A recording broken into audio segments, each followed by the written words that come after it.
আল্লাহর কোরআন মানুষকে কেমন বানায় দিবার পারে। এক সময় সবচাইতে খারাপ মানুষটা এক সময় সবসময় ভালো মানুষ হয়ে গেল। ওই মানুষটার পরিবর্তন আল্লাহর কোরআনই করে দিল। মানুষের নাম হলো হযরত উমর। জোরেকার নাম কি? হযরত উমর। নবীকে নাঙ্গা তরবারি নিয়ে হত্যা করার জন্য রাস্তা নিয়েছে। আর সেই মানুষটাকে আল্লাহ তাআলা একসময় বাংলাদেশের মতন ৯৬টা দেশের খলিফা বানায় দিয়েছে। সুবহানাল্লাহ বলেন না কেন? আজকে আমাদের বাংলাদেশে অনেকেই বলে যে কোরআনের সাথে রাজনীতির কোনো সম্পর্ক নাই, ইসলামের সাথে রাজনীতির কোনো সম্পর্ক নাই। এই যে বাজে কথা আজকে বাংলাদেশে শুরু হয়ে গেছে। জোরে কোন কথা ঠিক কিনা?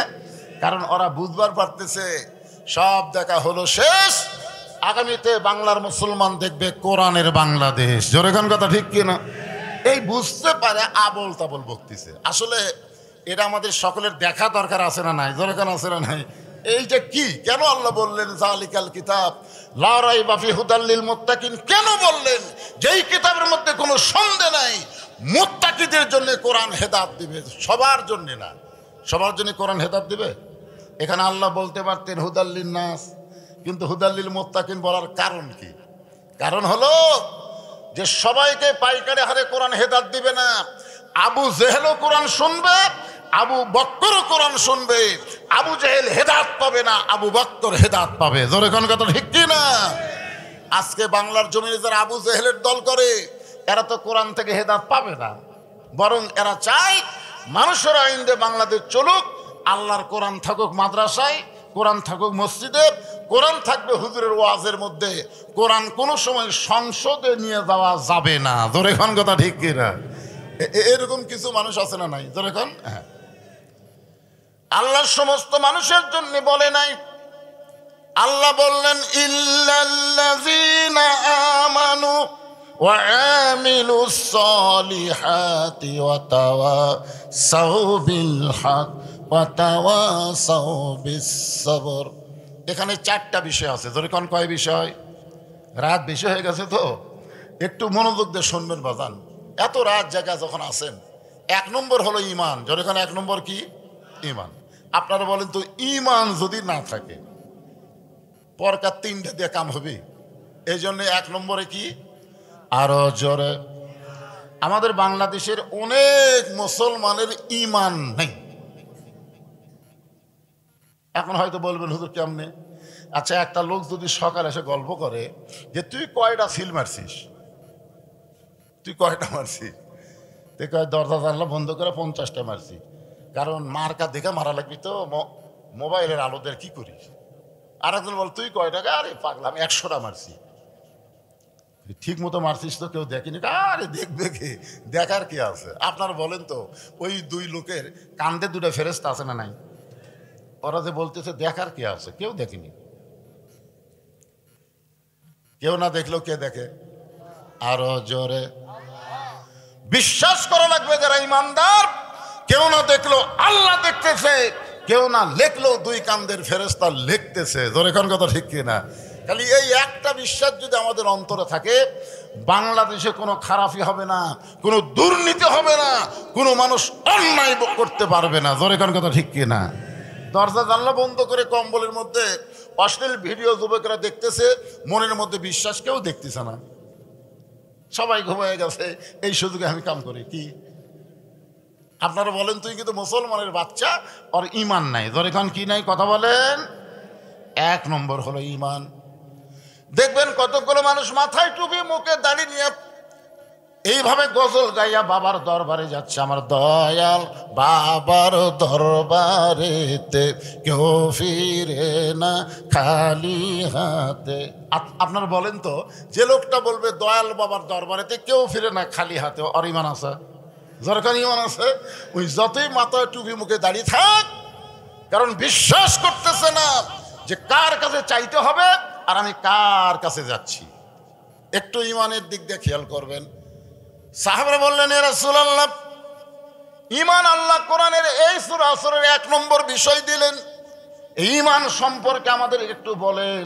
আল্লাহ রাসূল বললেন তাহলে শোনো, ইকরার বিল লিসান, তাসদীকু বিল জানান, আমল বিল আরকান। জবানে বলতে হবে লা ইলাহা ইল্লাল্লাহ। বলেন না কেন, সবাই একবার বলেন লা ইলাহা ইল্লাল্লাহ, লা ইলাহা ইল্লাল্লাহ। এইটা তো বলা খুবই সহজ। আপনারা বলেন তো লা ইলাহা ইল্লাল্লাহ বলা খুব কঠিন। কিন্তু এই পরকারটা হলো তাসদিক বিল জেনান, যেইটা জবানে বললেন ওইটা কলিজার মধ্যে জায়গা দেওয়া লাগবে। তাসদিক বিল জেনান যখন কোনো মুসলমান অর্জন করবে, ওই মুসলমানের কাছে জীবনের চাইতে ইমানের গুরুত্ব বেশি হবে, জীবনের চাইতে ইমানের গুরুত্ব বেশি হবে। এখন আপনাদের কাছে আমার প্রশ্ন হলো, ইমান বাঁচান ফরজ না জীবন বাঁচান ফরজ? আর কথা কয় না। আপনাদের কাছে কোনটার দাম বেশি, জীবনের না ইমানের? উকিল বলতেছে মীর কাশেম আলী সাহেবকে, স্যার রাত 12টায় আপনার ফাঁসি হবে, রাত 12টায় কি হবে? আপনার ফাঁসি হবে। মুচকি মুচকি হাসতেছে।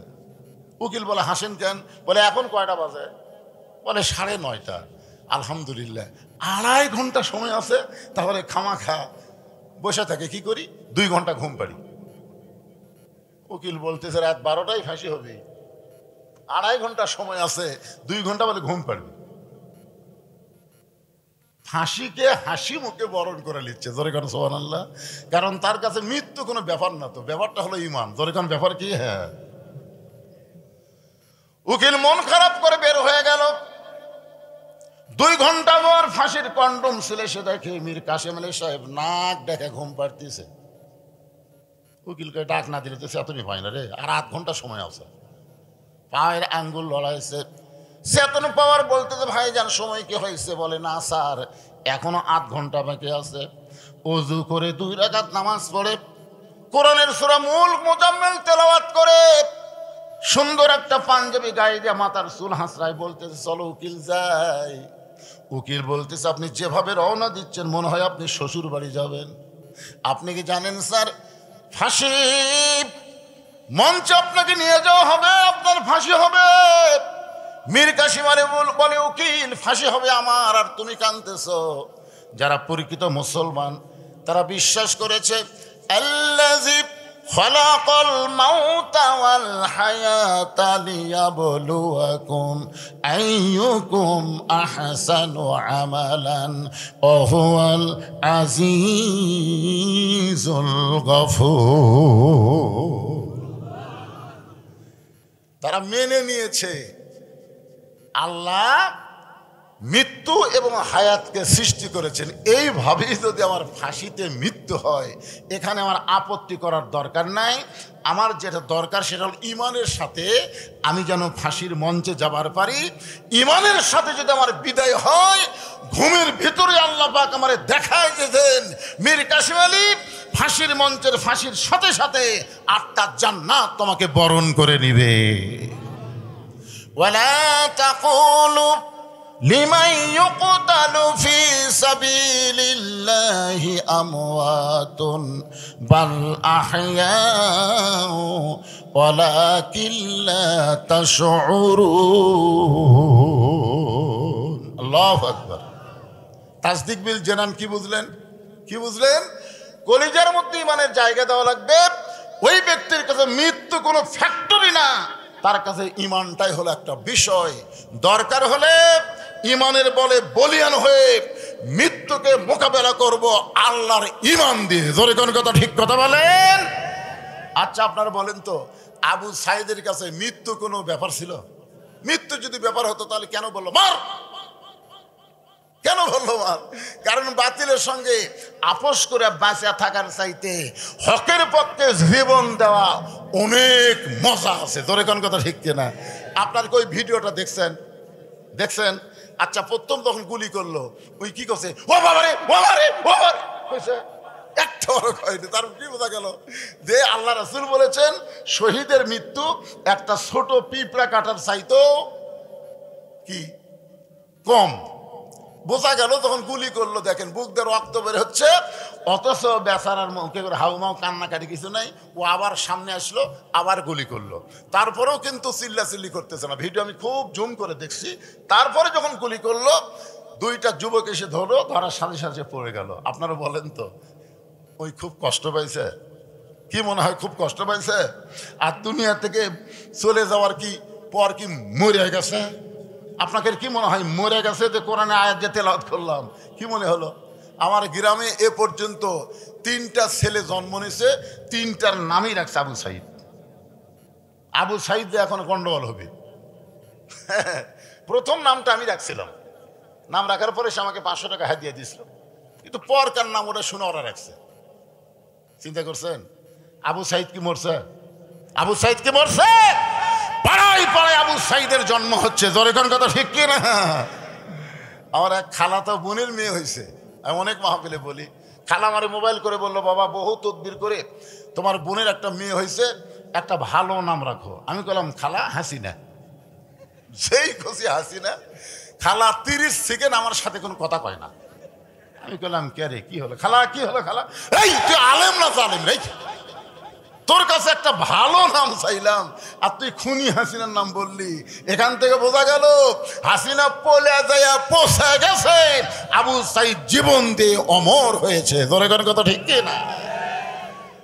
তাসদিক বিল জানান, কলিজার মধ্যে যখন ইমানের জায়গা হবে, ওই মানুষটা কোনো বাতিলের সঙ্গে আপোষ করবে না। দরকার হলে হকের পক্ষে জীবন দিবে। তার কাছে জীবনের চাইতে ইমানের দাম অনেক বেশি হবে।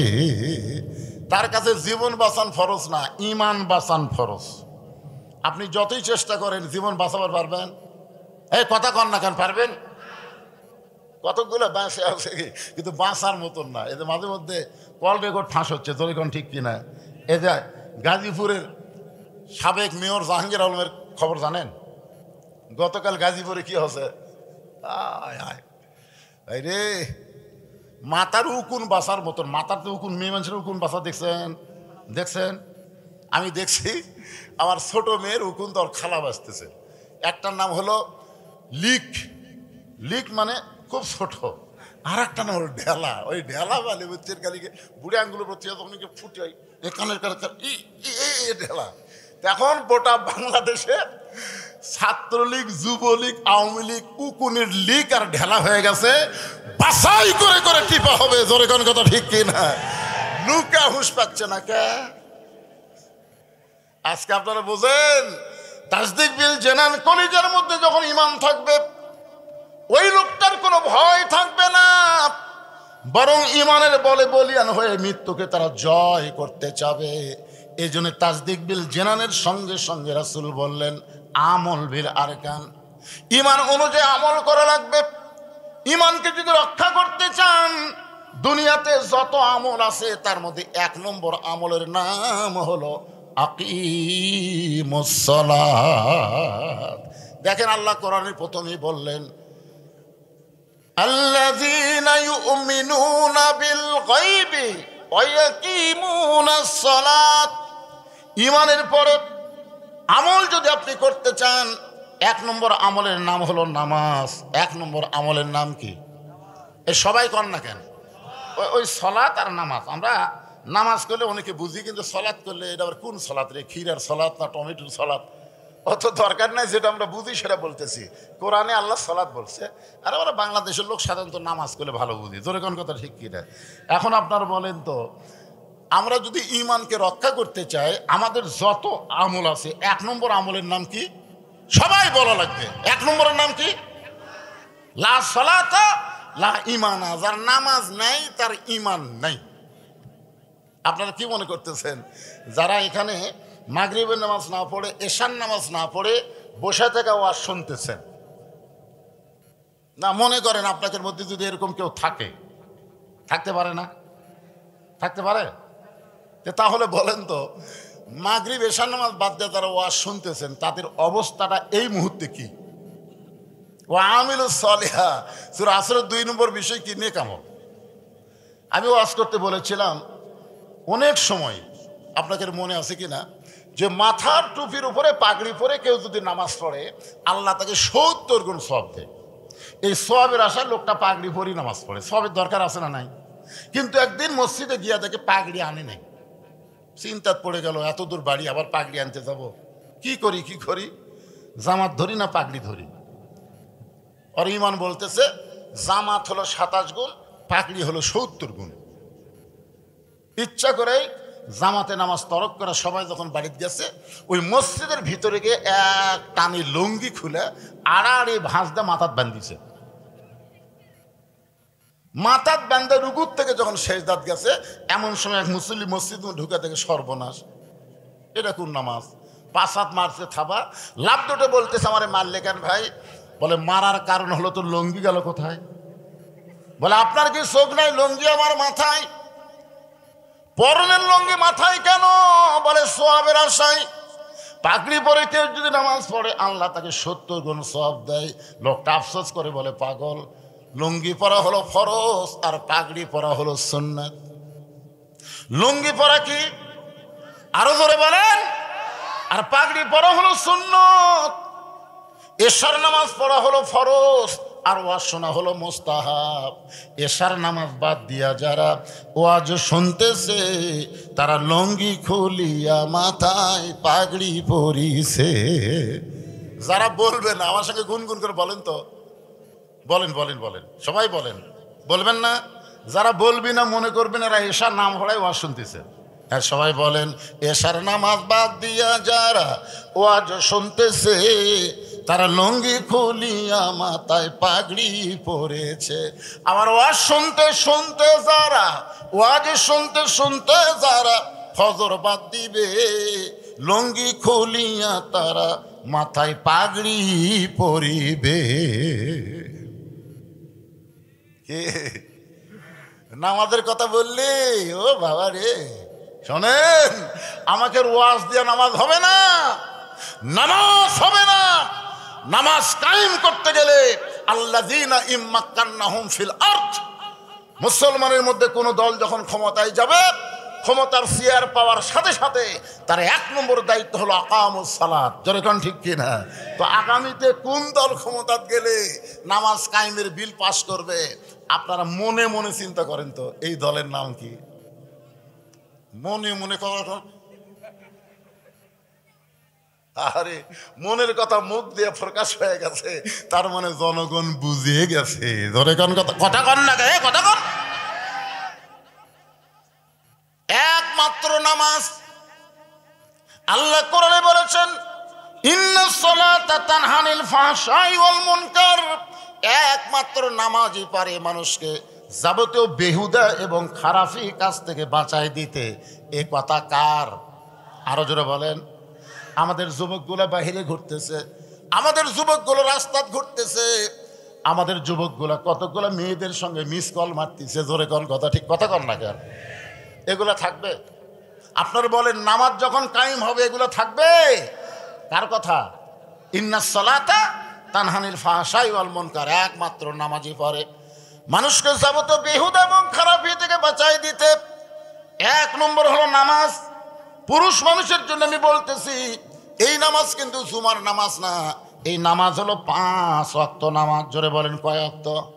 অনেকে বলবে হুজুর আমরা কি নামাজ পড়ি না নাকি? কোন নামাজ পড়ো? বলে জুমার নামাজ পড়ি। 5 ওয়াক্ত নামাজ পড়ে না, শুধু জুমার নামাজ পড়ে। এরকম কিছু মুসলমান আছে না নাই? আপনাদের বাগমারা আছে? সবার শেষে এসে আগে যায়, আসবে সবার শেষে, যাবে সবার আগে। গল্প করে আজকে নামাজের দিন রে, যাক তাকে বলে আজকে নামাজের দিন ভাই মসজিদ যাওয়া লাগবে। ফেরেশতা কয় আল্লাহ নামাজের দিন এরা কোন দিন খায়? সব দিনই তো নামাজ আছে, আছে না নাই? যেরকম আছে না নাই? হ্যাঁ, এখানে শুধু জুমার নামাজের কথা বলা হবে না, 5 ওয়াক্ত নামাজ পুরুষ মানুষের জন্য 1 নম্বর হলো নামাজ। আর পর্দার অন্তরালে আমার মা বোনেরা যারা বসে আছেন, এদের জন্য 1 নম্বর আমলের নাম হলো পর্দা। জোরে বলেন, নাম কি? মাগরিবের নামাজের পর থেকে আমার মোফাজ্জল ভাই পর্যন্ত আমি ওয়াজ শুনলাম, মেয়েদের পক্ষে বা মেয়েদের সম্বন্ধে একটা ওয়াজও করা হয়নি। হয়েছে? আপনাকে সম্বন্ধে কি হলো আল্লাহ জানে। আমি খালি চিন্তা করলাম, কে রে ওয়াজ শুরু করতেই টাকা আদায়, ওয়াজ শুরু করতেই টাকা আদায়। আমি এখানে আসার পরে আমার কানে কানে বলে দিল, হুজুর আপনি ওয়াজ শুরু করার আগেই একটু গামছা দিয়ে আদায় করে নেন। আমি বললাম সব বক্তা আদায় করলো, আবার আমারও আদায়, সমস্যা। ভাইজান আমার মা বোনেরা আছে না নাই? আচ্ছা, মা বোনদের বসার ব্যবস্থা করছেন আপনারা? আছে? এটি আসেন তো, এটি আসেন তো। এটা ফাঁকা, এটা ফাঁকা হলো কে? আসবে? আচ্ছা ঠিক আছে, ঠিক আছে, তো থাক। আমার মা বোনেরা যদি ভালো হয়, মা বোনের পেট থেকে যে সন্তান আগামীতে আসবে, আসার সাথে সাথে ফিলিস্তিনের বাচ্চাদের মতন বাতিলের বিরুদ্ধে মুজাহিদ তৈরি হবে। জোরে কোন কথা, ঠিক কথা বলেন? আপনার বলেন তো, হাফেজি মাদ্রাসায় পড়ে যে সমস্ত বাচ্চারা আর প্রাইমারিতে পড়ে যে সমস্ত বাচ্চারা, সব বাচ্চার মা সমান? এটা তো বলবার গেলেই তো কবিন হুজুর আবার ঘুমুর ফাঁস করে দিল। একজন নেপোলিয়ান বলেছে, ভালো একটা সন্তান যদি চাও, ভালো একটা মায়ের দরকার, না বাপের দরকার? ভালো বাপের দরকার, ভালো মায়ের দরকার। বাবাই আনন্দে মাতিয়া সাগরে ভাসাইয়া, সেই যে চইলা যায় খবর লয় না, মাজন ধরিয়া উদরে কত কষ্ট করে, 10 মাস পরে পায় প্রসবের বেদনা, এমন দরদি ভবে কেউ হবে না আমার মা গো। কতগুলো মেয়ে মানুষ মা ফাতেমার দরজার দাঁড়িয়ে আছে, ফাতেমার সঙ্গে দেখা করবে। কারণ ফাতেমার সম্পর্কে ঘোষণা হয়েছে, সাইদাতুন নিসা আহলিল জান্নাত ফাতেমাতুজ জোহরা, জান্নাতি নারীদের নেত্রী হবে ফাতেমা। তাকে আল্লাহ খুশি হয়ে একটা ডিগ্রি দিয়েছে, জোহরা। ডিগ্রির নাম কি? জোরেখার নাম কি? এখন মেয়েরা সেই ফাতেমার কাছে একটু তালিম নিবে। ফাতেমা জান্নাতি নারীদের নেত্রী কেমনে হলো, এইটা জানার জন্য, দেখার জন্য কতগুলা মেয়ে দরজায় দাঁড়িয়ে আছে, কিন্তু ফাতেমার বাড়ির দরজা বন্ধ। মেয়েরা চিন্তায় পড়ে গেল, ফাতেমার সঙ্গে আমরা দেখা করব, কিন্তু দরজা বন্ধ, কেমনে দেখা করি? এমন সময় দেখে দরজার সামনে ছোট্ট একটা বাচ্চা দৌড়াদৌড়ি করতেছে। বাচ্চারে ডাক দিয়ে বলে, বাবা তোমার নাম কি? বলে, আমার নাম হলো হোসাইন ইবনে আলী। মেয়েরা বুঝবার পারছে এটাই ফাতেমার ছেলে। বাজান, আমরা তোমার মায়ের সঙ্গে দেখা করবো চাই, তুমি কি তোমার মায়ের সঙ্গে আমাদের একটু দেখা করার ব্যবস্থা করবা? হোসেন বলতেছে, আপনাদের কোনো টেনশন নেই, যাচ্ছি। সঙ্গে সঙ্গে খেলা বন্ধ করে দিয়া হোসাইন যাচ্ছে মায়ের ঘরের দরজায়। কিন্তু ফাতেমা যেই ঘরে থাকে, ওই ঘরের নাম হলো অন্দরমহল। জোরে বলেন, কি মহল? অন্দরমহল বোঝেন? ইমাম গাজ্জালিকে প্রশ্ন করা হলো, হুজুর অন্দরমহল সম্পর্কে একটু আমাদের ব্যাখ্যা করেন। ইমাম গাজ্জালি বললেন, অন্দরমহল মানে কবর। অন্দরমহল মানে কবর। সমস্ত ছাত্র বলে, হুজুর কবর অন্দরমহলের সঙ্গে তুলনা কেমনে করলেন? ইমাম গাজ্জালি বলেন, একটা মেয়ে মানুষ মারা গেলে ওই মেয়ে মানুষের লাশটা ধরে যারা কবরের মধ্যে নামাতে পারবে, কেবলমাত্র তারাই অন্দরমহলে ঢোকার হুকুম পাবে। আপনার বলেন তো, একটা মেয়ে মানুষ মারা গেলে ওই মেয়ে মানুষের লাশ ধরে কবরে কারা কারা নামাবার পারবে? চাচাতো ভাই, কথা কওয়া লাগবে, পারবে? ফুফাতো ভাই, মামাতো ভাই, দুলা ভাই, এতক্ষণ খালি না না খোলেন, তাহলে এইগুলো মরদ অন্দরমহলে ঢুকতে পারবে না। মায়েরা শোনেন, পুরুষের জন্য 1 নম্বর হলো নামাজ, নারীদের জন্য পর্দা। একটু মনোযোগ দাস শোনেন। ফাতেমা অন্দরমহলে, হোসাইন এক ঘর উপেক্ষা করে যখন মায়ের ঘরের দরজায়, যে ঘর নেওয়ায় হোসাইন মায়ের দরজায়, সেই ঘরের মধ্যে হযরত আলী আল্লাহর কোরআন তেলাওয়াত করতেছে। ইন্নামাল মুমিনুনা আল্লাযীনা ইযা যুকিরাল্লাহু ওয়াজিলাত কুলুবুহুম ওয়া ইযা তুলিয়াত আলাইহিম আয়াতুহু জাদাতুহুম ঈমানাও ওয়া আলা রাব্বিহিম ইয়াতাওয়াক্কালুন। আল্লাহু আকবার। হযরত আলী কি পড়তেছে? আল্লাহর কোরআন। আর হোসাইন ওই ঘরের মধ্যে দৌড়ে গিয়ে মায়ের দরজায়। সঙ্গে সঙ্গে হযরত আলী কোরআন তেলাওয়াত বন্ধ করে দিলেন। কোরআন তেলাওয়াত বন্ধ করে দিয়ে বলেন, হোসাইন, বাহিরে খেলাধুলা বাদ দিয়া তুমি হঠাৎ তোমার মায়ের ঘরের দরজাত কেন? এখান থেকে কি ফতুয়া নিলেন? কারণ বাবা যতই ইবাদত করুক, কোরআন পড়ুক, আর যাই করুক না কেন, তার সন্তান যদি কোনো অন্যায় করে, তাহলে অন্তত কোরআন তেলাওয়াত বাদ দেওয়া হলো সন্তানকে সাইজ করা দরকার। জোরে কোন ঠিক কিনা? আপনি নামাজ পড়েন, আপনি রোজা করেন, কিন্তু আপনার সন্তানগুলো কি করতেছে? আমাদের এলাকায় কোনো মুরগি হাট যখন হেরে যায় সন্ধ্যাবেলায় কিন্তু মেয়েরা ঘরের মধ্যে খোঁজে আমার মুরগি ঠিক মতো উঠলো কিনা, আমার হাঁসগুলো ঠিক মতো উঠলো কিনা। গরু ছাগল সন্ধ্যার সময় পুরুষ মানুষ গোয়াল করে দেখে গরু ছাগল ঠিক মতো উঠলো কিনা। তাহলে আপনি মুরগি হাট যদি সন্ধ্যার সময় খুঁজতে পারেন, গরু ছাগল যদি সন্ধ্যার সময় আপনি দেখতে পারেন, তাহলে এখন রাত 12টা বাজতেছে, আপনার সন্তানগুলো কি করতেছে? এরা কি মুরগি হাঁসের চাইতে গরু ছাগলের চাইতেও নাকি দাম কম? এদেরকে একটাবার আপনি খোঁজ নিলেন না। জোরে কোন কথা ঠিক কিনা? আপনার ছেলে খারাপ এমনি হবে?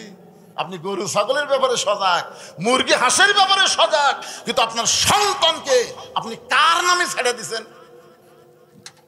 বর্তমান সময়ে আল্লাহর নামে বিসমিল্লাহকে ছেড়ে দিচ্ছেন।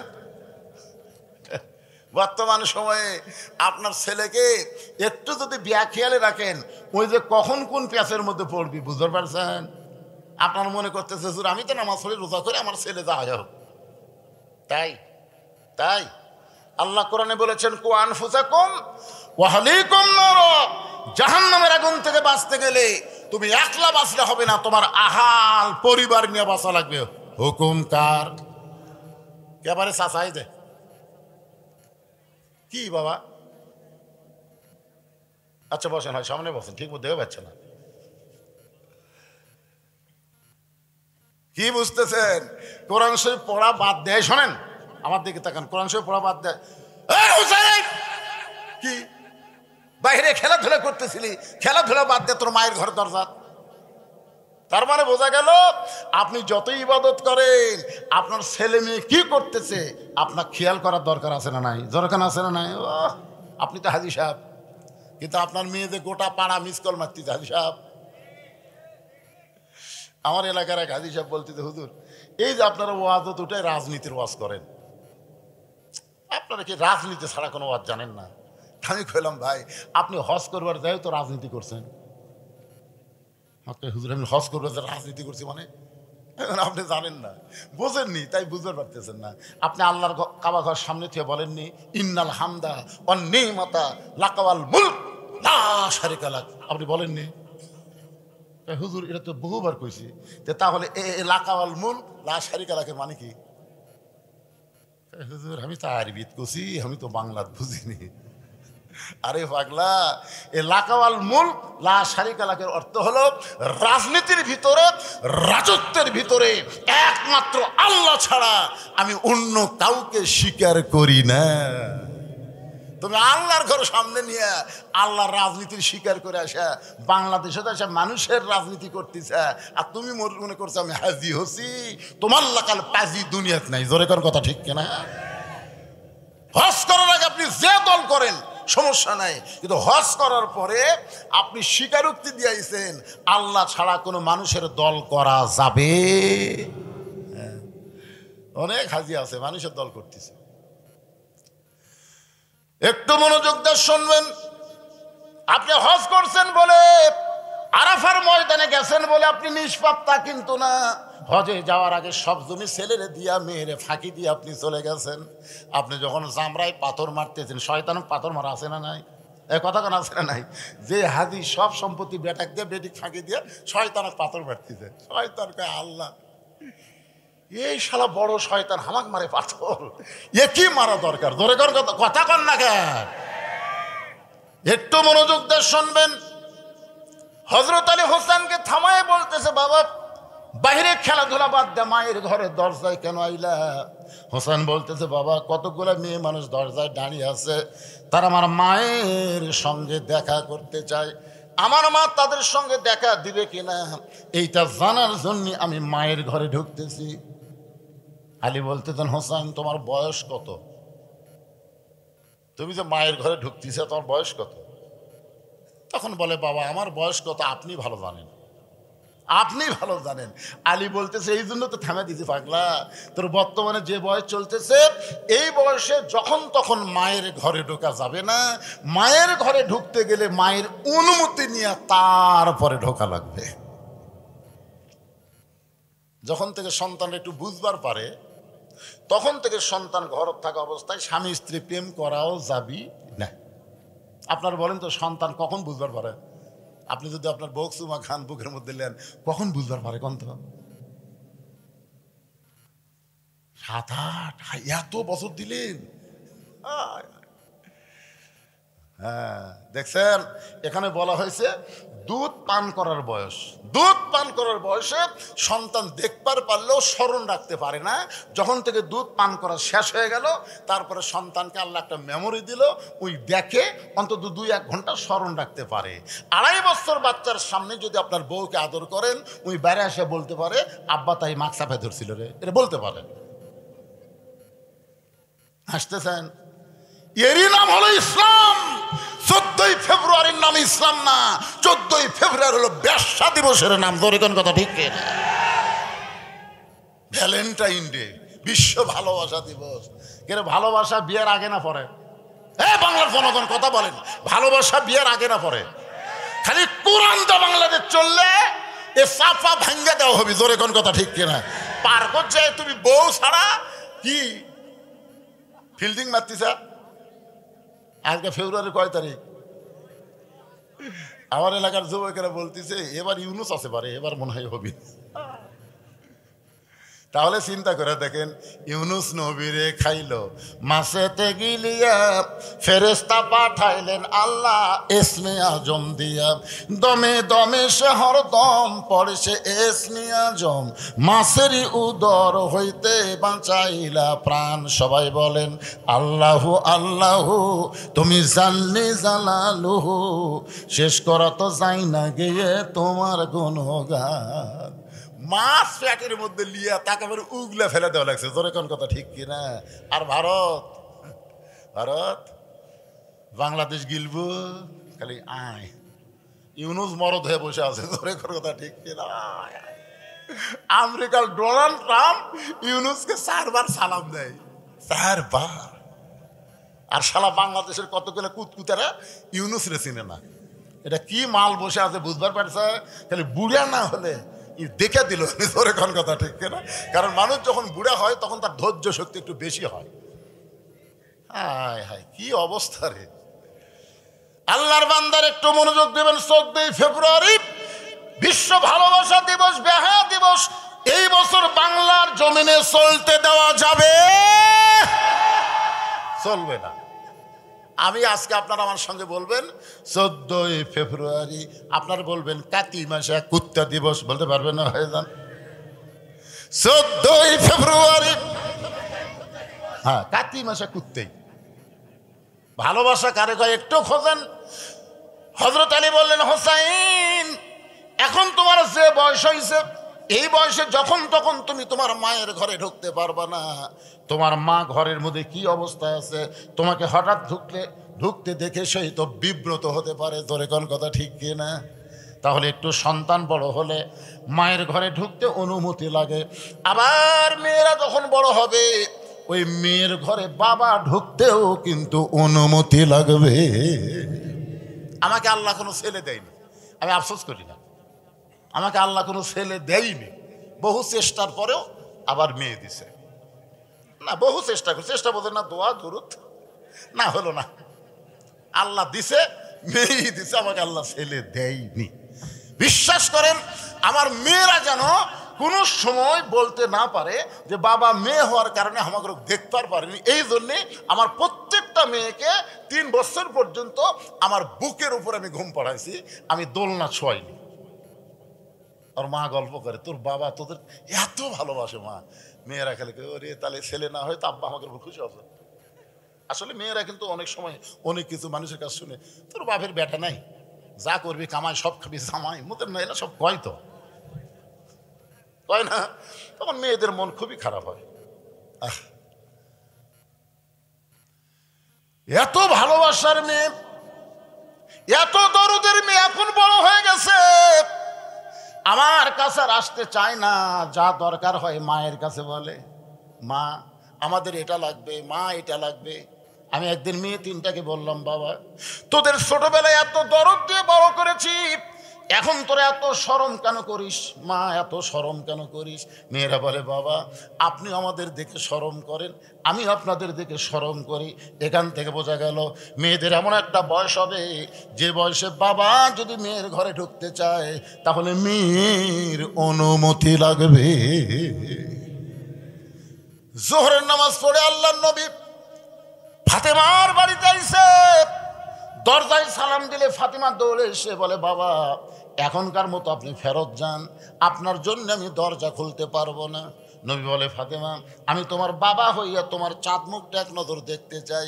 ফাতেমা বললেন বাবা আপনি কি জানেন না আপনার মেয়ে এখন বড় হয়ে গেছে, এমন একটা কাপড় আপনার মেয়ের পরনে যেই কাপড় নিচের দিকে নিয়ে গেলে উপর দিকে বের হয়ে যায়, আবার উপর দিকে যদি কোন টানি তখন নিচের অনেক ইজ্জতের জায়গা বের হয়ে যায়। বাবা মেহেরবানি করে আপনি ফেরত যান। আসরের নামাজের পরে নবী আবার এসে বললেন ফাতেমা তোরে ছাড়া আমার থাকতে বড় কষ্ট হয় মা, তোর চেহারাটা দেখে যাবার চাই।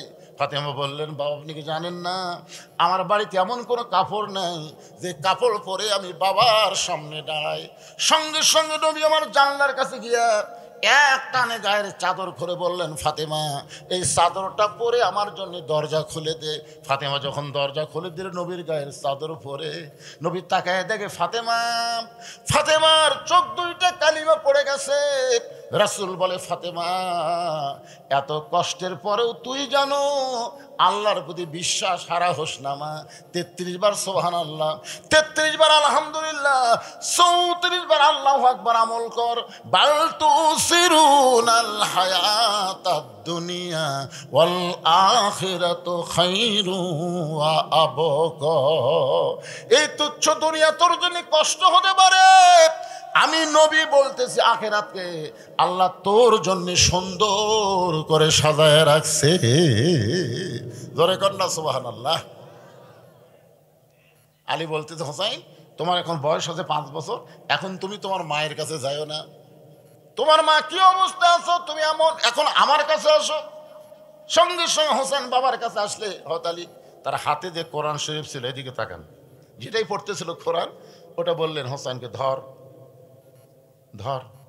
তো হোসেন বলতেছে দেন কি, যেই বলছে ধর হোসেন বলতেছে দেন, সঙ্গে সঙ্গে আলী আসমানের দিকে তাকায় বলে আলহামদুলিল্লাহ এটাই হলো সন্তান। কোরআন শরীফ দিবার চালিকে দেন।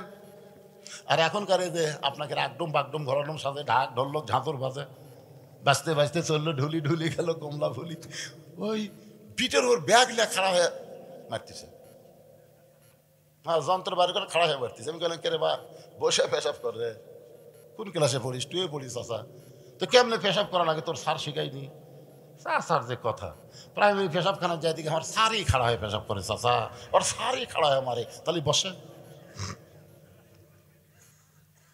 শোনেন ছোট বাচ্চার হাতে কোরআন শরীফ দেওয়া যে কত বড় বড় ভাগ্যবান পিতা আজকে বুঝবার পারতেছেন না। একদিন বুঝবেন, একদিন বুঝবেন, মূল্যে বুঝবি, বাঁচলি বুঝবি রে পাগলা। আমার এলাকার একটা হুজুরের বউ কোনোদিন দাদির কাছে কান্দে না, কোনোদিনও কান্দে না। দাদি কয় কে গো কি, হুজুর সেই হুজুর। আর সব মাস্টারের বউ দাদির কাছে কান্দে, মরদ দেখতে ভালো ভিতরে কিছু। আপনার বলেন তো হুজুরের বউ কেন খুশি আর মাস্টারের বউ কেন বেজার? মাস্টার খাড়ায় পেশাব করছে, পেশাব করে পানি লাইনি, ওই পানি নেওয়ার কারণে ওই জায়গাতে একটা জার্ম পয়দা হচ্ছে, ওই জার্ম আস্তে আস্তে যন্ত্রের মধ্যে ঢুকে এখন বেলা মাছের মতন হয়ে কি করবে। আর আমরা হুজুরের হাসতেছেন মানে ছোট বেলার থেকে আমরা পরিষ্কার, জোরে জোরে কথা ঠিক কিনা? এই মাদ্রাসার একটা বাচ্চাকে আপনি দেখবেন পেশাব করার সাইজ দেখবেন, পেশাব করে দেখলে সব পাবেন, একে পেশাব করে দেখলেও মজা আছে। আমার মাদ্রাসার আব্দুল্লাহ আমি কইলাম কেন পেশাবখানা যে এত কাশে, এত কাশ দিয়ে গলার মধ্যে পেশাবের দুর্গন্ধ ঢুকবি। আমি হুজুরে বললাম খবর, কেউ কয় না হুজুর এটা আসল কাশ না, পেশাব নিংড়ানা কাশ, পেশাব নিংড়ানার কাশ। কাশা কাশে হাত দাঁত দেখে বাড়াচ্ছে কিনা, তখন থেকে বাড়ায়নি। পানি খরচ করে অজু করতেছ আব্দুল্লাহ, পানি খরচ করে অজু কেন করতেছ? আব্দুল্লাহ বলতেছ লা ইয়ামুসসুহু ইল্লাল মুতাহহারুন, তত ততক্ষণ পর্যন্ত আল্লাহর কোরআন স্পর্শ করা যাবে না যতক্ষণ পর্যন্ত পবিত্র না হব। সুবহানাল্লাহ কন্যা জ্ঞান। এটা তো পেশাব করা। শীতের মধ্যে আমি মাদ্রাসার আঙ্গিনার চেয়ার নিয়ে বসে আছি, ইতিমধ্যে এক ছেলে পড়তে পড়তে এরকম ঝুঁকা ঝুঁকা পড়তে পড়তে বের হয়ে আসলো। আমি বললাম, কে রে, এখনই তো পড়তে দেখলাম, এখনই বের হলি? আমি বললাম, এটা কি? বলছে, হুজুর এটা বোঝেন না আপনি? এত বড় বক্তা হয়ে আপনি বোঝেন না? আমি বললাম, না বাজান, আমরা তো এটা করিনি, বুঝবার পারতেছি না। তোর কাছে হুজুর, এক হলো পেশাব, দুই হচ্ছে পায়খানা, তিন হচ্ছে ফিস, মানে অজু থাকে না। আমি বললাম, পাগলা, অজু থাকে না? মাঘ মাসের শীতে তো অজু করা লাগবে, তো কে কসরা? অজু ছাড়া কোরআন পড়া যায় যা। তখন আমাকে বলতে, হুজুর আপনি জানেন না অজু ছাড়া কোরআন পড়া যায় না। আমি বললাম, কে রে? আমি একটা মুফতি, আমি একটা বক্তা, আর তুই একটা পুচকা ছাত্র, আমি জানি না তুই জানিস? এই যা, যদি না যাস, ওই আমার ভয়ে চলে গেছে, তোর কোরআন শরীফ পড়লে যত পাপ হবে আমার হবে, যা। ও খুব তাড়াতাড়ি দিয়ে পাঠালো। ওই তো খুব খুশি হয়ে যায়নি, আস্তে আস্তে যাচ্ছে আমার ভয়ে। আমি চিন্তা করলাম, ওই যে কোরআন ধরে না কি করে, ওরা দেখার জন্য চেয়ার ছেড়ে আস্তে করে জানলার ফাঁক দিয়ে তাকাই দেখি ওই দরজার ফাঁকত লুকে আছে। ওই ফাঁক দিয়ে দেখতেছি, আমি চেয়ার ছাড়লি আবার বাড়াবি, তাকে দেখে আমি চেয়ার আবার, কিরে মাটিত বসে কয়, হুজুর আপনি হাঁক বের করে দেন, আপনি হাঁক বের করে দেন, আমি চলে যাব, কিন্তু অজু ছাড়া আল্লাহর কোরআন আমি স্পর্শ করব না। বাজান, যে মাদ্রাসায় টাকা দিয়ে পয়সা দিয়ে সন্ধ্যা থেকে 11:30 পর্যন্ত দান করলেন, এই মাদ্রাসায় এক একটা রত্নকে আপনি চিনেন। আলী বলতে, হোসাইন কোরআন ধর, সঙ্গে সঙ্গে হোসাইন বলতেছে দেন। তার মানে আলী বোঝে আমার দুইটা সন্তান সব সময় পবিত্র হওয়ার শিক্ষা পেয়েছে। সুবহানাল্লাহ কন্যা কেন? এই যে একটা খাড়া আছে, রে বাজান, পেশাব করে পানি লিচ্ছে না ঠিক মতো? কলজার টুকরা রে, ময়না রে, আবার পাগড়ি আলো ওর মধ্যে আছে, মাশাআল্লাহ। একটু মনোযোগ দিয়ে খেয়াল করবেন, হযরত আলী হোসেনের হাতে কোরআন শরীফ দিয়া, হোসাইন রাদিয়াল্লাহর হাতে, ছোট্ট হোসেনের হাতে আল্লাহর কোরআন শরীফ দিয়া ফাতেমার ঘরের দরজায়। এখন আপনার কাছে আমার প্রশ্ন হলো, বাবা মেয়ে যদি বড় হয়, মেয়ের ঘরে ঢুকতে কি লাগবে? আবার ছেলে যদি বড় হয়, মায়ের ঘরে ঢুকতে কি লাগবে? কিন্তু বিবির ঘরে স্বামী ঢুকতে কোনো অনুমতি লাগবে? লাগবে না? ও কেন লাগবে না? আল্লাহ কোরআনে বলেন, হুন্না লিবাসুল লাকুম ওয়া আনতুম লিবাসুল লাহুন্না। স্বামী হলো বিবির পোশাক, বিবি হলো স্বামীর পোশাক। দরকার হলে এক কম্বলের মধ্যে দুইজন থাকবে, এখানে কোনো সমস্যা। দরকার আছে? এই আয়াতটা কখন নাজিল হয়েছে আপনারা জানেন? শানে নজরুল, আল্লাহ রাসূল ঘরে বসে আছেন, ইতিমধ্যে উম্মাহাতুল মুমিনিন মা আয়েশা ঘরের মধ্যে ঢুকছে। যেই ঘরের মধ্যে ঢুকছে, নবী আমার দাঁড়িয়ে গেলেন। মেয়েদের অধিকার আছে কিনা শোনেন, সব ফতো আমার স্বামীর পায়ের তলে বইয়ের জান্নাত, স্বামীর পায়ের তলে বইয়ের জান্নাত ভুয়া হাদিস। বরং মায়ের পায়ের তলে সন্তানের জান্নাত। কোন মরদ মানুষের পায়ের তলে জান্নাত নাই, জান্নাত আছে নারীর পায়ের তলে, সেই নারী যদি মা হয়। কথা কন না কেন? নারী যদি কি হয়? হযরত আলী দাঁড়িয়ে গেলেন, মা আয়েশা ঘরে ঢোকার সঙ্গে সঙ্গে নবী দাঁড়িয়ে গেলেন। নবী নিজে দরজা বন্ধ করে দিলেন, জানলা বন্ধ করে দিলেন। উম্মাহাতুল মুমিনিন আয়েশা থরথর করে কাঁপতেছে। আল্লাহ রাসূল বলে, আয়েশা আমার ঘরের মধ্যে ঢুকে এরকম কাঁপার কারণ কি? বলে, হুজুর আপনি হলেন আল্লাহর নবী, যদি আপনার সঙ্গে আমার কোনো বেয়াদবি হয়ে যায়, এই কারণে আমার দেহ কাঁপতেছে। রাসূল বলে, আয়েশা আমি নবী ছিলাম, আমি নবী ছিলাম। আয়েশা বলে, হুজুর আপনি এখনো নবী আছেন? রাসূল বলে, আয়েশা আমি নবী ছিলাম। আয়েশা কয়, হুজুর আপনি নবী ছিলাম মানে কি? এখন দরজা বন্ধ করছি। সুবহানাল্লাহ। দরজা বন্ধ করছি আয়েশা, আমি এখন নবী না, আমি হলাম স্বামী আর তুমি আমার বিবি। সুবহানাল্লাহ কবেন না? কি মনে করতেছেন আমার নবী সবসময় নবী? সবসময় নবী? আমাদের নবীকে কেন আল্লাহ বললেন লাকাদ কানা লাকুম ফি রাসূলিল্লাহি উসওয়াতুন হাসানা? সফলতা যদি অর্জন করতে চাও রাসূলকে তোমাদের মডেল হিসাবে, আদর্শ হিসাবে গ্রহণ করে নাও। কেন বললেন? এখন বাংলাদেশের এক নেতা আছে, একদিকে ভালো একদিকে খারাপ। জোরে কোন কথা কথা আছে না? কথা কন না কেন? আমার নেতার চরিত্র ফুলের মতন পবিত্র, নামাজ পড়ে না, একক তো এই শালারা নেতা। আমার নবীর দেখেন কোন দিকে যাবেন, কোন দিকে যাবেন? নবী হিসাবে ইমামুল আম্বিয়া, ইমামুল মুরসালিন। সুবহানাল্লাহ বলেন। বাপ হিসাবে পৃথিবীর শ্রেষ্ঠ বাবা, নানা হিসাবে পৃথিবীর শ্রেষ্ঠ নানা, নবী সেনাপতি হিসাবে পৃথিবীর শ্রেষ্ঠ সেনাপতি। আবার এই নবী হলেন মদিনার রাষ্ট্রপতি। আবার স্বামী হিসাবে একই টাইমে নবীর কয় বউ ছিল জানেন? এক টাইম, মানে বউ তো সর্বসাকুলে 11টা, কিন্তু এক সময় 9টা ছিল।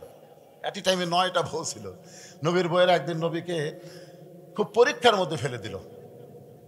এসে বলছে যে হুজুর, আপনার এই 9 বউয়ের মধ্যে সবচাইতে ভালোবাসেন কাকে বেশি, এটা আজকে বলা লাগবে।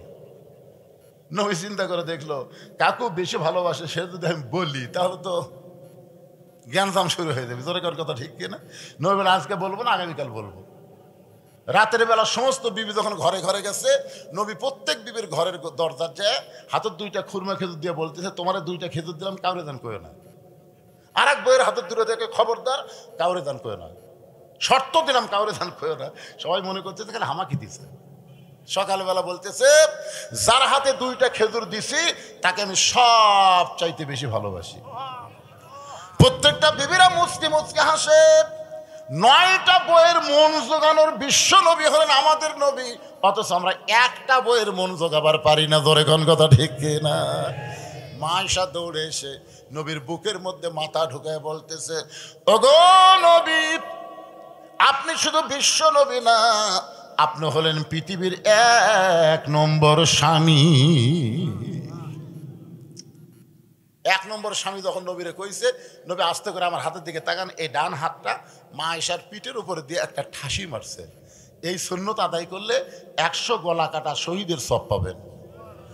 কারণ যে সুন্নত সমাজে চালু নাই ওটা চালু করলে সব পাবেন পাগলা। কিন্তু মেসওয়াক করা, মিষ্টি খাওয়া, এটা তো সবসময় চালু আছে। তোরে কর কথা ঠিক কিনা? এটা নয়, এটা আজকে চালু করবেন। হ্যাঁ, নিজের বউকে বুকের মধ্যে নিয়ে পিঠের উপর একটা ঠাসি মারবে। আরে পারবেন না? না, আসতে ঠাসি জোরে মারে। আমি এক সুন্নতের কথা বলছি যে স্বামীর মুখ বউয়ের মুখ একত্র হয়ে ঘুমানো নবীর সুন্নত। এক মেয়ে আমার কাছে স্লিপ দিয়ে বলতে হুজুর খবরদার এই সুন্নতের কথা আপনি আর কয়েন না, কারণ যে বিড়ি খাওয়া খায় ওই ঘরের মধ্যে ঢুকলে মানে ভোকরা পাটা ঢুকছে হুজুর, মুখের কাছে মুখ থাকলে তো বমি হয়ে যাবে। কি না এরকম নাই কথা বলেন? এই জন্যে ঘুমানোর সময় মেসওয়াক করা সুন্নত, ঘুম থেকে ওঠার সাথে সাথে মেসওয়াক করা সুন্নত। মুখের দুর্গন্ধ দূর করতে গিয়ে যা করা দরকার করা উচিত আছে না নাই? জোরে করে আছে না নাই?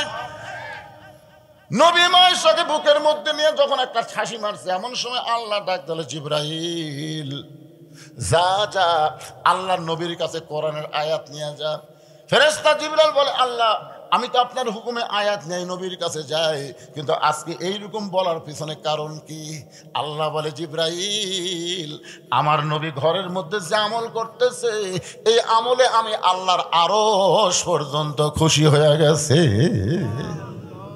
কি আমল করতেছে রে? নামাজ পড়তেছে, জিকির করতেছে, আমল আমল নিজের বিবিকে আদর করতেছে। আমার মায়েরা বোনেরা যারা পর্দার অন্তরে একটু মনোযোগ দিয়ে শোনেন, মা আপনাদের অধিকার ইসলাম কমায় দেয় নাই। ইসলাম বলেছে হুন্না লিবাসুল্লাকুম ওয়া আনতুম লিবাসুল্লাহুন্না। জোরে বলেন আল্লাহু আকবার। এখন হযরত আলী দরজাত গিয়া অনুমতি ছাড়া, কারণ বইয়ের ঘরে ঢুকতে তো অনুমতি লাগবে না। দরজা যেই মাত্র ঠেলা দিয়ে খুলছে, তাকায় দেখে ফাতেমা এক হাতে কোরআন আর এক হাত দিয়ে জাঁতা ঘুরাইতেছে। এই ডান হাতে কোরআন শরীফ পড়তেছে আর বাম হাত দিয়ে এরকম জাঁতা ঘুরাইতেছে। অন্দরমহলে ফাতেমা এক হাতে কোরআন তেলাওয়াত করে আর এক হাতে জাঁতা ঘুরাই। সঙ্গে সঙ্গে হযরত আলী কোরআন থেকে শুরু করলেন, রব্বানা আতিনা ফিদ দুনিয়া হাসানাতাও ওয়া ফিল আখিরাতি হাসানা ওয়া কিনা আযাবান নার। আল্লাহ আল্লাহ, যার দুনিয়া সুন্দর তার আখিরাতও সুন্দর। সুবহানাল্লাহ কন না কেন? আপনার বউ যদি অসুন্দর হয়, অসুন্দর মানে ঢপা, ঢপের কথা বলতেছিলেন। অনেকের বউ এরকম আছে না নাই? নিজের আত্মীয় বউ সেই ভালোবাসে পারে, বইয়ের বাপ, বইয়ের ভাই, বইয়ের বোন, ওরে বাবা রে। আর স্বামীর ভাই, স্বামীর বাপ, স্বামীর বোন দুই চোখে দেখবার পারে না। এরকম কতগুলো মেয়ে মানুষ আছে না? জোরে কোন আছে না? আমি হিসাব করে দেখছি, বাংলাদেশের 80% যুবক শ্বশুর শাশুড়ির সাথে ভালো ব্যবহার করে, আর 20% নারীও শ্বশুর শাশুড়ির সাথে ভালো ব্যবহার করে না। জোরে কোন কথা বলেন?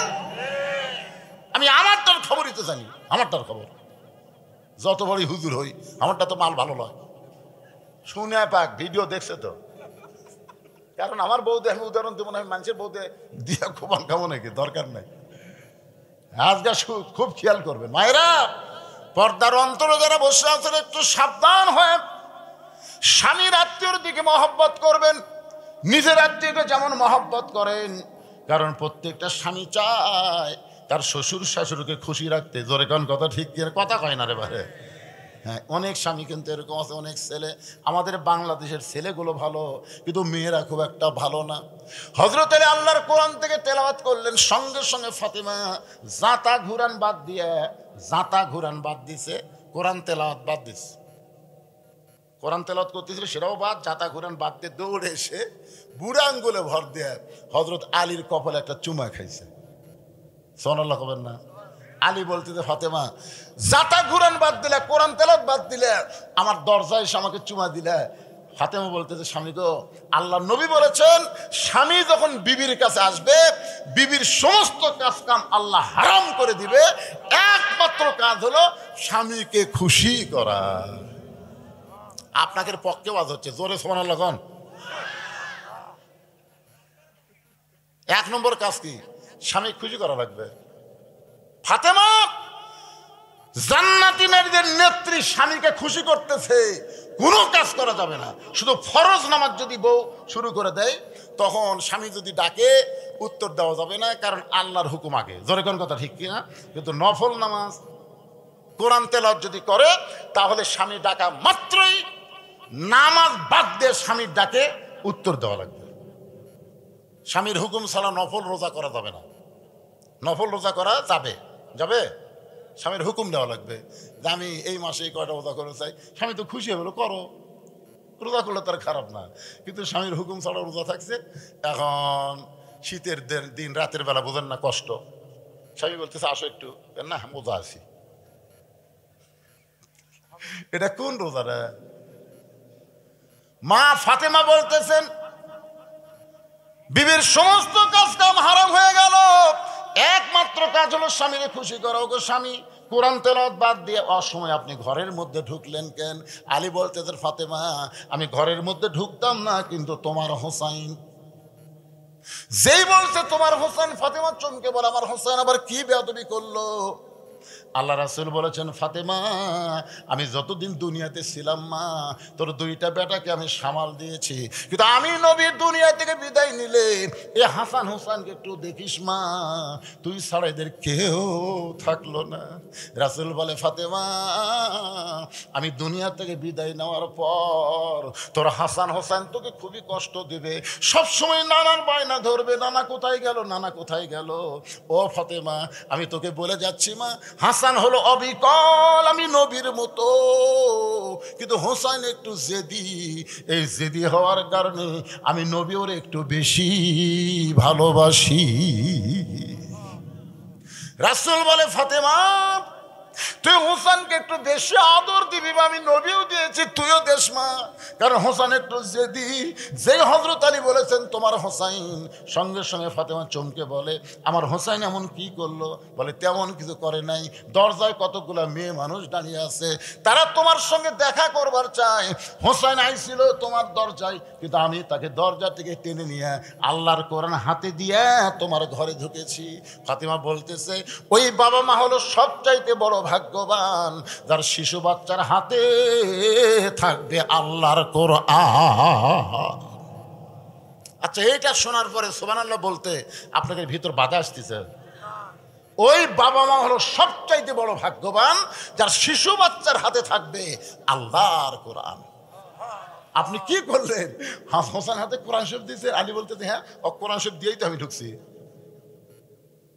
তা আপনাদের শিশু বাচ্চার হাতে কারা কারা কোরআন দেবার চান? এরকম কোন লোক আল্লাহর বান্দা এখানে আছেন? বাচ্চাই নাই, আপনি নাই, আপনি নাই, লাঠি নাই, লাঠি দিবেন। বাচ্চা না হলে লাঠি লাঠি। আমার তো কোনো ছেলেই নাই, কোনো ছেলে নাই। আমার হোসাইনকে দিছি তানজিলুল মাদ্রাসায় হেফজো করতেছে, আমার হাসানকে দিছি মডেল মাদ্রাসায়, সেও পড়তেছে। তা আমার তো লাঠির এখন হাফেজ হচ্ছে। আমার পেটিতে, পেটিকে হাফেজ করা যায়, তাও ছোট পেটিক দিছি, পড়তেছে আর কি। দেখা যাক, মেয়ে মানুষ। হ্যাঁ আলহামদুলিল্লাহ। তা আপনাদের মধ্যে এরকম আছে, আপনি ছেলে না হোক লাঠি হোক, ওই যে নাচের দেশে 13 পড়া চলতেছে, আপনাকে এরকম কেউ আছেন কেন ভাই? শিশু বাচ্চা ভুল আর করেন না রে, যা আড়িয়া করছেন করছেন, আড়িয়া খালি ঘুরতেছে, আড়িয়া খালি মহম্মদে ঘুরতেছে আড়িয়া। আর বড় হলে আড়িয়া যেন না হয়, একটা ওয়ালাদুন সালিহুন নেককার সন্তান। কারা কারা চান আল্লাহকে দুইটা হাত তুলে গভীর রাত্রে দেখান, লিল্লাহি তাকবীর। হাত নামান, হাত নামান। এই যে আপনারা হাত তুলছেন, আপনি না পারলেন আপনার নাতি হোক নাতি এই একটা দিবেন আর কি, এরকম নিয়তে সবাই হাত তুলছেন আলহামদুলিল্লাহ। এখন এই মাদ্রাসা, এই না এই মাদ্রাসা টিকায় রাখতে গেলে, বাচ্চার হাতে কোরআন শরীফ দিবার গেলে মাদ্রাসা টিকা লাগবে না? লাগবে কি লাগবে না? আপনাদের বাপ মা যাদের কবরে গেছে, বাপ মাকে কবর জান্নাত বানানোর জন্য এই মাদ্রাসায় 110 জন ছাত্র ছাত্রী আছে। আপনারা 100টা কোরআন শরীফ এই মাদ্রাসায় দান করা লাগবে। এক ব্যক্তি দিবেন না, 100 জন দিবেন, সেটা আপনাদের ব্যাপার। একজন উঠবেন না, একজন উঠবেন না। ওটা বসা করলে আল্লাহ বেজার হবে, ওটা বসা করবেন না। একটা কোরআন শরীফ মাত্র 500 টাকা, 500 টাকা। বলে স্বামী গো, ওই মেয়েদের সঙ্গে দেখা করাতে আমার কোনো আপত্তি নাই, কিন্তু আপনাকে কষ্ট করে পর্দার ব্যবস্থা করা লাগবে। আলী মুসকি মুসকি হাসে আর বলে ফাতেমা, মেয়েরা মেয়ের সঙ্গে দেখা করতে কোনো পর্দা লাগবে না। ফাতেমা বলতেছে আপনি জ্ঞানীর মাস্টার হবার পারেন, কিন্তু পর্দা বিষয়ে আপনি আমার চাইতে কম জানেন। সুবহানাল্লাহ কন না জ্ঞান, আপনি জ্ঞানের সাগর হবার পারেন। হযরত আলীর জ্ঞান কম না বেশি? এখন কম না বেশি? রাসূল যখন মদিনার প্রেসিডেন্ট ছিলেন, তখন হযরত আলীকে আল্লাহ নবীর শিক্ষামন্ত্রীর দায়িত্ব দিয়েছিলেন, আবু বকরকে করেছিলেন ধর্মমন্ত্রী, ওমর হয়েছিল আইনমন্ত্রী, আর ওসমান গনি হলেন অর্থমন্ত্রী। জোরে কোন সুবহানাল্লাহ। তাহলে হযরত আলীর জ্ঞান যদি কম হবে, শিক্ষামন্ত্রী কেন করলেন? রাসূল যেগুলো করেছেন রাসূল করে নাই, আমার আল্লাহ পাক করায় নিছে। আল্লাহ কোরআনে বলেন, মা ইয়ান্তিকু আনিল হাওয়া ইন হুয়া ইল্লা ওয়াহয়ুন ইউহা। নবী যেটা করেন নবী করেন না, আমার আল্লাহ তাআলা করায় নিছে। জোরে বলেন কথা ঠিক? আপনি জ্ঞানের মাস্টার হওয়ার পারেন, কিন্তু পর্দা বিষয়ে আপনি কম জানেন। আলী বলে ফাতেমা, পর্দা বিষয়ে তুমি কি জানো একটু তোমার কাছে শুনতে চাই। ফাতেমা বললেন, স্বামী গো, যে কয়টা মেয়ে দরজায় দাঁড়িয়ে আছে আপনি কি তাদের চেনেন? যে কয়টা মেয়ে দরজার দাঁড়িয়ে আছে আপনি কি তাদের চেনেন? আলী বলতেছে, ফাতেমা, এই দুনিয়ার একজন মাত্র মেয়ে ছাড়া অন্য কোন নারীর দিকে আমি আলী সেইভাবে তাকাবার সুযোগ আছে? সুযোগ আছে? সুযোগ আছে? ফাতেমা বলতেছে, যে কয়টা মেয়ে দরজায় দাঁড়িয়ে আছে সেই কয়টা মেয়ের ভিতরে একটা যদি বেপর্দা থাকে, যে মেয়েরা ফাতেমার সাথে দেখা করবার আছে সে কয়টা মেয়ে সবই ভালো, কিন্তু একটা যদি বেপর্দা থাকে, একটা, আপনারা বলেন তো কি ঘটনা ঘটবে? বোঝেন না? আপনাদের গ্রামের সব মেয়ে কি খারাপ? কথা কয় না পারে, সব মেয়ে কি খারাপ? গোটা গ্রাম মিলাই একটা যদি পরিমণি থাকে, গোটা গ্রামের যুবকের শরীর নষ্ট করে দিবি। কথা কন না কেন ভাই? কথা কন। বাংলাদেশে সব মেয়ে খারাপ? তাই সব মেয়ে খারাপ। দেখেন তো হাসিনা পয়লা ভারতত গেল, আর খালেদা কি করে নিয়ে গেল দেখছেন? আপনারা দেখেননি কাতারের এয়ারলাইন্স কিভাবে লন্ডনে খালেদা, আরে রাজকীয় সম্মান রে, কি সম্মান করে খালেদা লিয়া গেল, আর হাসিনা কিভাবে ফলে গেল। হাসিনা যাওয়ার সময় দেখছেন একটা ভিডিও ফুটেজ, শেখ রেহানা মাটির দিকে তাকে হাঁটতেছে, আর হাসিনা খালি এরকম এরকম মাথা তুলে চারিদিকে দেখতেছে, আর একটা গান গাইতেছে, চলতে পথে 2 দিন থামিলাম, যাবার কালে এক সামসারও দেখা না পাইলাম। হজরত বলা শেখ হাসিনা, শামীম ওসমান আগেই পলাছে, ধরে এখন কথা ঠিক কিনা? এরা আসলে স্যামসা ভাই, বিপদের সময় স্যামসাকে আর কাছে পাওয়া যায় না। বাজান একটু মনোযোগ দিয়ে শুনবেন, মেয়ে যদি একটা খারাপ হয় গোটা বাংলাদেশকেও বেসাইজ করে দেয়। জোরে কথা কর না কেন? দেয়নি তো সব খারাপ হওয়া লাগবে, তাই সব খারাপ হওয়া লাগবে না। ফাতেমা বলতেছেন, যে কয়টা মেয়ে দরজায় দাঁড়িয়ে আছে তার মধ্যে একটা যদি বেপর্দা নারী থাকে, যেই বেপর্দা নারী যারা শয়তানের যানবাহন তারা, আমার সাথে একটু বলেন, বেপর্দা নারী যারা শয়তানের যানবাহন তারা। এখন একটা বেপর্দা নারী ওই মেয়েদের মধ্যে এসে আমাকে দেখলো, ফাতেমার চোখ কেমন, ফাতেমার নাক কেমন, ফাতেমার দাঁত কেমন, ফাতেমার মুখের সাইজ কেমন, এগুলো দেখা যায় যদি কোনো পর পুরুষের কাছে বলে দেয় যে আমি অমুক মেয়েদের সাথে ফাতেমার চোখ দেখছি রে, চোখ এইরকম, মুখ এইরকম, কান এইরকম, তো পুরুষরা দেখলো না, কিন্তু একটা বেপর্দা নারী অন্য পুরুষের সাথে যোগাযোগ থাকার কারণে ফাতেমার চেহারা প্রকাশ করে দিল। তাহলে ফাতেমা পর্দার মধ্যে থেকে লাভ কি হলো? স্বামী গো, আমি ফাতেমা এমন ভাবে পর্দাকে গ্রহণ করেছি, মেয়েরাও যদি আমার সঙ্গে দেখা করতে চায় পর্দার ভিতর থেকে কথা বলবো, কিন্তু তাদের সঙ্গে আমি দেখা দিব না। মায়েরা শোনেন, এমন পর্দা নিশি এমনি খাতুনে জান্নাত, জান্নাতুল বাকির মধ্যে দাফন করা হয়েছে। গভীর রাত্রে হযরত আলী আল্লাহর কাছে বলতেছে, আল্লাহ ফাতেমারে দাফন করলাম, এখন বাড়িতে গিয়ে হাসান হোসেন যদি কান্না শুরু করে, বাবা যেই মা আমাদেরকে আদর করে ঘুমায় দিল সেই মা মাঝখান থেকে কোথায় চলে গেল? 6 মাস আগে নবী বিদায় হয়ে গেছে, আজকে তার মা চলে গেল গভীর রাত্রে। এখন বাড়িতে গিয়ে যদি বলে মা কোথায়, যদি বলি কবর দিয়েছি, কবর কোন জায়গায়, এখন কবর দেখতে এসে হাসান হোসেন যদি কান্না শুরু করে দেয়, তাহলে ফাতেমারে রাতের বেলা কবর দেয়া কি লাভ হলো আল্লাহ জানতে চাই। এই কথা বলার পরে তাকায় দেখে সামনে কয়েকটা পুরাতন কবর দেখা যায়, এই মাত্র ফাতেমার নতুন কবর, সেই কবর আর নাই।